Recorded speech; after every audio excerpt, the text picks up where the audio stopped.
Hi అండి, నమస్తే. నేను మీ Sonia. Welcome back to our channel smart Sony Shiva. ఈరోజు మన వీడియోలో మంచి హోటల్ స్టైల్ రవ్వ ఇడ్లీని అయితే ఇంట్లోనే ఈజీగా ఎలా చేసుకోవాలో చూపించబోతున్నాను. దీనికి కాంబినేషన్గా చట్నీని కూడా ఎలా చేసుకోవాలో చూపించబోతున్నాను. చాలా చాలా సాఫ్ట్గా దూదుల్లాగా చాలా బాగుంటాయండి. మనకి పప్పు నానపెట్టడం మర్చిపోయినా లేదా ఇన్స్టెంట్గా ఏదైనా బ్రేక్ఫాస్ట్ చేయాలన్నా ఈ బ్రేక్ఫాస్ట్ ద బెస్ట్ అని చెప్తాను నేనైతే. ఊర్లకు వెళ్ళేటప్పుడు హడావిడి పడకుండా లేదా ఊరు నుంచి వచ్చినప్పుడు హడావిడి లేకుండా ఈజీగా చేసుకోవచ్చు. చాలా చాలా బాగుంటుంది. అందులోకి క్విక్గా అయిపోయే ఈ క్విక్ చట్నీని కూడా చూపించబోతున్నాను. ఎలా చేసుకోవాలో చూసేద్దాం. వీడియోని స్కిప్ చేయకుండా చూసేయండి. ముందుగా క్విక్ చట్నీ కోసం స్టవ్ మీద బాండి పెట్టుకొని అందులోకి 1 టేబుల్ స్పూన్ దాకా ఆయిల్ వేసుకొని ఆయిల్ కొంచెం హీట్ అయిన తర్వాత 2 టీ స్పూన్స్ దాకా మినపగుళ్ళను వేసుకోవాలి. అలాగే ఒక 10-11 దాకా వెల్లుల్లిపాయలను పొట్టు తీసుకొని వేసుకోవాలి. కారానికి తగ్గట్టు ఎండుమిర్చిని వేసుకోవాలి. నేను ఇక్కడ ఒక 3 ఎండుమిర్చిని వేసుకున్నాను. మీరు 3 లేదా 4 లేదా 5 కూడా వేసుకోవచ్చు. కారాన్ని పట్టి వేసుకోండి. సో అలాగే చిన్నవైతే 3 టమాటాలు, పెద్దవైతే 2 టమాటాలు తీసుకొని ఇలా ముక్కలుగా కట్ చేసుకొని వేసుకోండి. అలాగే ఇందులోకి 2 రెమ్మల దాకా కరివేపాకు, అలాగే ఒక 1/2 టీ స్పూన్ దాకా పసుపు, రుచికి సరిపడా ఉప్పు కూడా వేసుకుని ఒకసారి వీటన్నిటిని కూడా బాగా కలుపుకోవాలి. ఇలా ఒకసారి కలుపుకున్న తర్వాత మూత పెట్టుకొని మీడియం ఫ్లేమ్లో టమాటాలని మగ్గించుకోవాలి. టమాటాలు అనేది మరీ గట్టిగా అయిపోయి టమాటాల్లోంచి నీరంతా పోయేంత వరకు అయితే మనం మగ్గించుకోకూడదు. జస్ట్ టమాటా అనేది మనకి సాఫ్ట్గా అయితే సరిపోతుంది. నేను వీడియోలో చూపిస్తున్నాను కదా, ఇలా సాఫ్ట్గా అయితే సరిపోతుంది అనమాట. టమాటాలో నుంచి మాయిశ్చర్ అనేది పోకూడదు.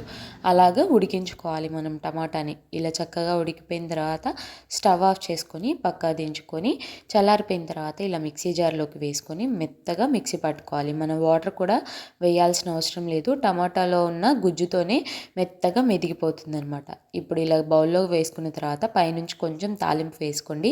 తాలింపులోకి ఆవాలు, జీలకర్ర, మినప్పప్పు, అలాగే కొంచెం కరివేపాకు, ఇంగువ వేసుకుంటున్నాను అనమాట నేను ఇక్కడ. అంతేనండి, మన క్విక్ చట్నీ అయితే రెడీ అయిపోయింది. ఇది 2 డేస్ వరకు ఫ్రిడ్జ్లో స్టోర్ చేసుకోవచ్చు.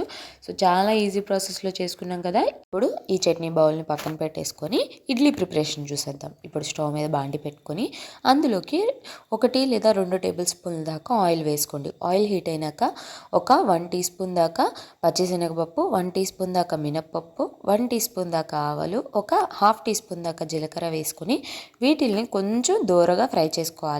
ఇవి ఇలా దూరగా ఫ్రై అయిన తర్వాత ఇందులోకి 2 లేదా 3 పచ్చిమిర్చిని ఇలా సన్నగా స్లైసెస్లా కట్ చేసుకొని వేసుకోవాలి. కరివేపాకుని కూడా 2 రెమ్మల్ని ఇలా సన్నగా కట్ చేసుకొని వేసుకొని వీటిల్ని కూడా కొంచెం ఈ ఆయిల్లో ఫ్రై అవ్వనివ్వాలి. ఇప్పుడు ఇందులోకి సన్నగా కట్ చేసుకున్న 2 టేబుల్ స్పూన్ల దాకా క్యారెట్ ముక్కలను కూడా వేసుకొని చక్కగా వేయించుకోవాలి. క్యారెట్ ముక్కలు అనేది మనకి చూడండి ఇలా సాఫ్ట్నెస్ అయితే సరిపోతుంది. ఇలా సాఫ్ట్గా అయిపోయిన తర్వాత ఇప్పుడు ఇందులోకి 1 కప్పు దాకా బొంబాయి రవ్వని వేసుకుంటున్నాను. అదేనండి, సుజీ రవ్వ అంటారు కదా, ఆ రవ్వని 1 కప్పు వరకు వేసుకొని ఈ ఆయిల్లో ఈ బొంబాయి రవ్వని ఈ కూరగాయలతో పాటు చక్కగా వేయించుకోవాలి. ఇది పచ్చివాసన పోయి కమ్మటి వాసన వస్తుందండి. కాసేపటికి ఇలా చక్కగా వేగిపోయి ఇలా వచ్చేంత వరకు వేయించుకొని స్టవ్ ఆఫ్ చేసుకొని ఒక మిక్సింగ్ బౌల్లోకి ట్రాన్స్ఫర్ చేసుకోవాలి. ఇలా మిక్సింగ్ బౌల్లోకి మొత్తాన్ని కూడా ట్రాన్స్ఫర్ చేసుకున్న తర్వాత ఇప్పుడు రుచికి సరిపడా ఉప్పు వేసుకోవాలి. అలాగే ఒక 1/2 టీ స్పూన్ దాకా వంట సోడా కూడా వేసుకోవాలి. అలాగే సన్నగా కట్ చేసుకున్న 2 టేబుల్ స్పూన్ల దాకా కొత్తిమీరను కూడా వేసుకొని 1 కప్పు పెరుగు వేసుకోవాలి. అంటే మనం ఏ కప్పుతో అయితే రవ్వ తీసుకున్నామో అదే కప్పుతో 1 కప్పు దాకా పెరుగు వేసుకొని విస్కర్తో చక్కగా అంతా కలిసే విధంగా కలిపేసుకోవాలి. ఇప్పుడు మనం వాటర్ ఏం వేయవసరం లేదండి. మనం వేసిన పెరుగే చక్కగా సరిపోతుందన్నమాట. ఇలా కలిపేసుకున్న తర్వాత మూత పెట్టుకొని ఒక 10-15 నిమిషాల పాటు పక్కన పెట్టుకోండి. పిండి అనేది సెట్ అవుతుంది. చూడండి, రవ్వ అనేది పెరుగు మొత్తాన్ని పీల్చుకొని కొంచెం గట్టిగా ఉంది కదా.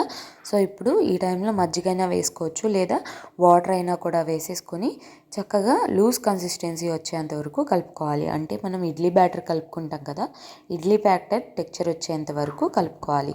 నేను వీడియోలో చూపిస్తున్నాను చూడండి. ఇలా ఈ టెక్చర్లో కలుపుకున్న తర్వాత ఈ బౌల్ని పక్కన పెట్టేసుకొని ఇప్పుడు స్టవ్ మీద ఇడ్లీ పాత్ర పెట్టుకొని అందులోకి నీళ్లు పోసేసుకొని మీడియం ఫ్లేమ్లో మూత పెట్టుకొని వాటర్ అనేది రోలింగ్ బాయిల్ అయ్యి ఆవిరి వచ్చేంత వరకు పెట్టుకోవాలి. ఇప్పుడు ఇడ్లీ ప్లేట్లను తీసుకొని అందులోకి ఆయిల్ని కానీ లేదా గీని కానీ వేసుకొని నేను వీడియోలో చూపించిన విధంగా ఇడ్లీ ప్లేట్లకి ఇలా ఆయిల్ని మొత్తాన్ని అప్లై చేసేసుకోవాలి. మీరు ఆయిల్ ప్లేస్లో గీ అయినా వాడుకోవచ్చు. ఇలా అప్లై చేసుకున్న తర్వాత మనం ఇడ్లీలు వేసుకున్నట్టుగానే చక్కగా నేను వీడియోలో చూపించిన విధంగా ఇలా ఎన్ని ప్లేట్లు ఇడ్లీలు కావాలంటే అన్ని ప్లేట్లు ఇడ్లీలు వేసేసుకోవడమే. నేను తీసుకున్న క్వాంటిటీకి నాకు 3 ప్లేట్స్ వరకు అయితే వచ్చాయి. ఈ పిండిని మనం స్టోర్ కూడా చేసుకోవచ్చు 1 డే వరకు ఫ్రిడ్జ్లో. ఇప్పుడు ఇలా ఇడ్లీలు వేసుకున్న తర్వాత ఈ ఇడ్లీ ప్లేట్లని ఇడ్లీ పాత్రలోకి పెట్టేసుకున్న తర్వాత మూత పెట్టుకొని మీడియం ఫ్లేమ్లో 10 to 15 మినిట్స్ వరకు ఉడికించుకోవాలి. చూడండి, నేను 15 మినిట్స్ తర్వాత చూపిస్తున్నాను. ఇడ్లీలు అనేవి చక్కగా ఉడికిపోయినాయి అనమాట. ఇప్పుడు ఈ రవ్వ ఇడ్లీ ప్లేట్లని పక్కా తీసేసుకొని వేడివేడిగా చక్కగా సర్వ్ చేసుకోవడమే. చక్కగా ఎంత ఈజీగా మీకు చూపిస్తాను, నీకు ఎంత ఈజీగా వచ్చేస్తుందో. మనం నార్మల్ ఇడ్లీ చేస్తే ఎలా అయితే ఈజీగా వచ్చేస్తాయో అలాగే వచ్చేస్తున్నాయి కదా. సో ఇలా అన్నిటిని కూడా తీసేసుకొని చక్కగా ప్లేట్లోకి వేడివేడిగా సర్వ్ చేసుకోవడమే. అంతేనండి, చాలా ఈజీ ప్రాసెస్లో హోటల్ స్టైల్ రవ్వ ఇడ్లీలను అయితే చేసేసుకున్నాం కదా. దీని కాంబినేషన్గా మనం చేసుకున్న క్విక్ చట్నీతో సర్వ్ చేస్తే చాలా బాగుంటుంది. మీకు పప్పు నానబెట్టి రుబ్బే టైం లేనప్పుడు ఒకసారి ఈ రవ్వ ఇడ్లీని ట్రై చేయండి. చాలా సాఫ్ట్గా, చాలా స్పాంజీగా, దూదుల్లాగా నోట్లో వేసుకుంటే కరిగిపోతుంది. మీకు టెక్స్చర్ చూస్తుంటేనే తెలుస్తుంది కదా. ఇంకెందుకు లేట్, మరి ఇన్స్టెంట్గా ఏదైనా బ్రేక్ఫాస్ట్ చేయాలనుకుంటున్నారు కదా మీరు, అయితే ఈ వీడియో చూసేసి తప్పకుండా ట్రై చేసి మీ ఫీడ్బ్యాక్ని నాతో షేర్ చేసుకుంటాం అస్సలు మర్చిపోద్దు. ఈ వీడియో అయితే నచ్చిందనే అనుకుంటున్నాను. వీడియో నచ్చితే వీడియోని లైక్ చేయండి, మీ ఫ్రెండ్స్ అండ్ ఫ్యామిలీ రిలేటివ్స్కి షేర్ చేయండి.